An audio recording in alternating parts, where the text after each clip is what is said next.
di questo campionato. Qui la palla 2 alzata è vinta da San Martino di Lupari, rimettere in piedi un campionato che finora non è stato ricco di soddisfazioni. Qui intanto il primo canestro dentro la palla per Peserico che si gira bene sul perno, poi però passaggio pessimo che dà direttamente nelle mani di Udine, che va in 1 contro 1, si muove perimetralmente nell'attacco di San Martino con Peserico che prende l'arresto e tira, Pontoni che va da Persson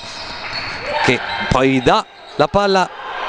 a Pontoni, Giordano a superare a metà campo, lo scarico in ala per Nezzai che ci pensa un attimo, poi prende il tiro da 3 punti con la palla che torna nelle mani di Giordano che ancora va in 1 contro 1, le finte, poi il passo e tiro di Giordano, ancora lo scarico per Nezzai che prende il tiro in corsa e aiutata dal Ferro, anche lei appena entrata in campo insieme a Fontana, l'1 contro 1 di Beraldo che va fino in fondo, le compagne non sono riuscite a servirla, qui Udine con la palla dentro per Lizzi che col semigancio sinistro che va da Pozzo che va ancora a cercare, che questa volta sbaglia il semigancio sinistro, si controlla il rimbalzo, torna fuori la palla per Turel che prende il tiro da 3 punti e realizza, ma la palla nelle mani di Beraldo che trova il taglio di Fontana che prende il tiro in corsa, dall'altra parte intanto Udine con la palla per Turel che prende il palleggio arresto e tiro dalla lunetta e realizza, sbaglia un'altra volta il tiro ma il contropiede da parte di Udine, però Amabilia va sul lato opposto, le viene strappata palla dalla difesa di Udine che è già dall'altra parte in contropiede con altri 2 punti, la possibilità di tirare, torna palla fuori per Giordano che trova Mini che prende il tiro dalla lunetta, palla per Cianovic che ancora una volta va in 1 contro 1, Mini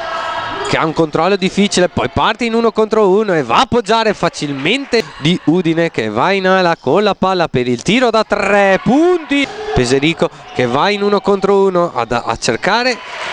il tiro con la palla nelle mani di Persson che sbaglia il tiro da 3 punti allo scadere di 24, però per questa azione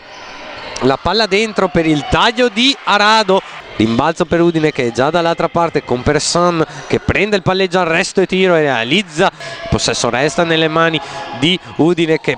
con Milani che prende il palleggio arresto e tiro, Beraldo e Guarise, qui la palla dentro per il taglio, Scarsi che torna per il tiro da 3 punti di Persson nelle mani di Pini che torna fuori da Peserico che prende il palleggio arresto e tiro che torna fuori con la palla per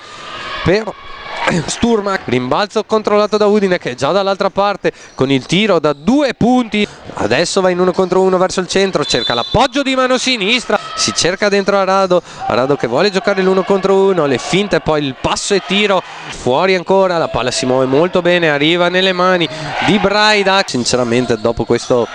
qui recupero da parte di Giordano, riscarico fuori ancora per Cianovic che deve forzare perché stanno per scadere i 24 di Peserico che finta il consegnato, poi va in palleggio arresto e tiro